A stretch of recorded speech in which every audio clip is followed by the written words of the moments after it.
What's going on, guys? It's No just checking in, and today I want to answer a question from one of my subscribers. The gist of the question from the subscriber is, how do I start working on my mental and emotional health when I have so many things in my life that require so much of my attention?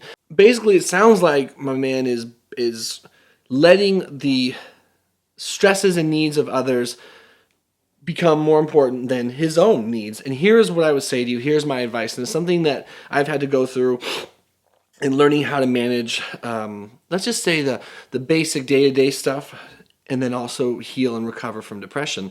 It's a pressure a lot of us feel is maintaining a certain look, image, maintaining a certain level of functionality in the eyes of others around us. You know, we don't want to seem selfish, but if you don't feel well, it will slowly start to degrade the relationships around you and the quality of the relationships around you anyway. So my advice to you, my humble suggestion, is to be as selfish as you need to be to feel well. Put yourself first no matter what. I mean, if you're married, now I don't want to at all cross any lines here, but if you're married, your partner, she can understand, or he can understand, or they should be able to understand that you need to do what you need to do to improve your mental and emotional state, especially if you're slipping into something legitimate like a clinical depression or a state of constant anxiety. You know, what good would you be to your partner, your wife, or your husband if you actually got to that place? So if you feel you're on the slide, be open, communicate, and then do what you need to start doing to feel better and to take care of yourself so that you can be stronger for them.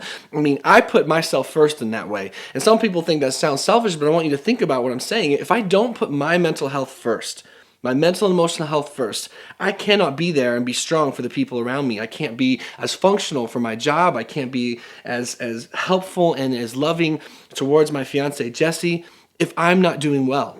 And I'm not talking about doing frivolous, unnecessary things. So it's not my way of saying, you know, blow people off to go smoke weed with your buddies. I'm talking about, no offense to my pot smokers, but I'm just talking about doing core, essential, basic things to heal and maintain wellness, such as getting therapy if you need therapy, talking to someone if you need to talk to someone, taking private time, learning self-care rituals and really implementing them into your life. Finding a spiritual connection if you need to do that. Learn how to exercise properly and find some sort of routine that maybe will take some of your time up and take away from other people, but will help you build a stronger foundation and wellness for yourself. Basically, whatever it's going to take. Go see a doctor, go get blood work, go just learn and implement the different tools and strategies that are going to make you feel better. They will understand, and if they can't understand, that's not your job to make them. So when the better I feel, when I'm more stable, the better I am for other people, as I've said, and the more active I can be in their lives. But if other people's needs and demands of you are taking away from your own wellness and your own sense of well-being, then it's just not worth it anymore. The long-term picture is that you want to feel well, you want to be functional, you want to be stable, you want to be healthy, mind and body.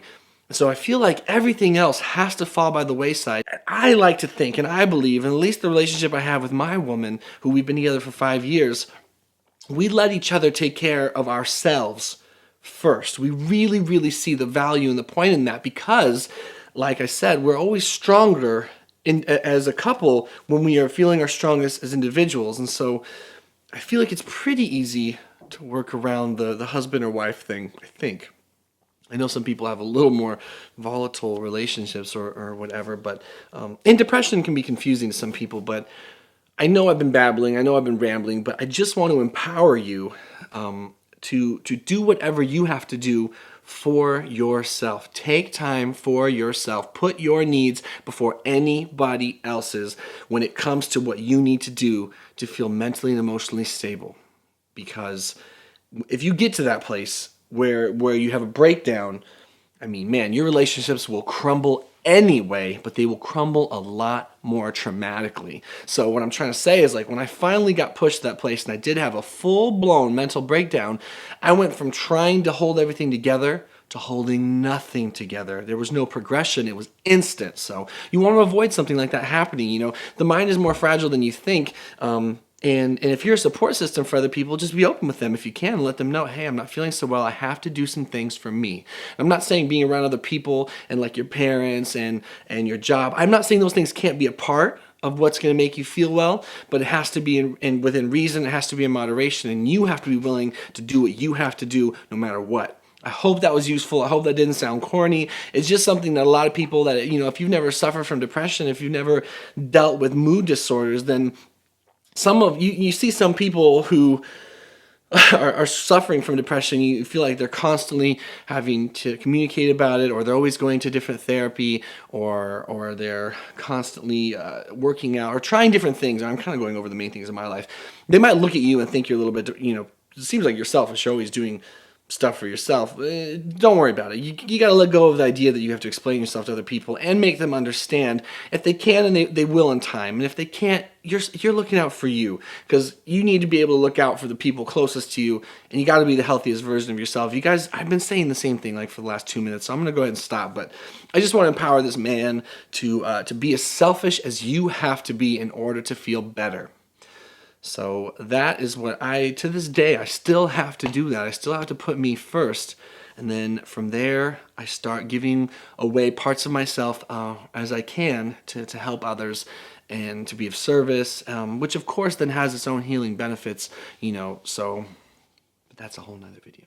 And let me know in the comments below, what are some things you do when you start feeling that depression is coming in, or you're regressing a little bit in your recovery, or things aren't going so well? What are the ways you protect yourself? What are the things that you do to feel better? What are the selfish behaviors that are ultimately not selfish, but self-improving, that you take part in, that you feel is just most important for you? I'd love to read what you have to say. Thank you for your time. We'll do another video soon. Bye, guys.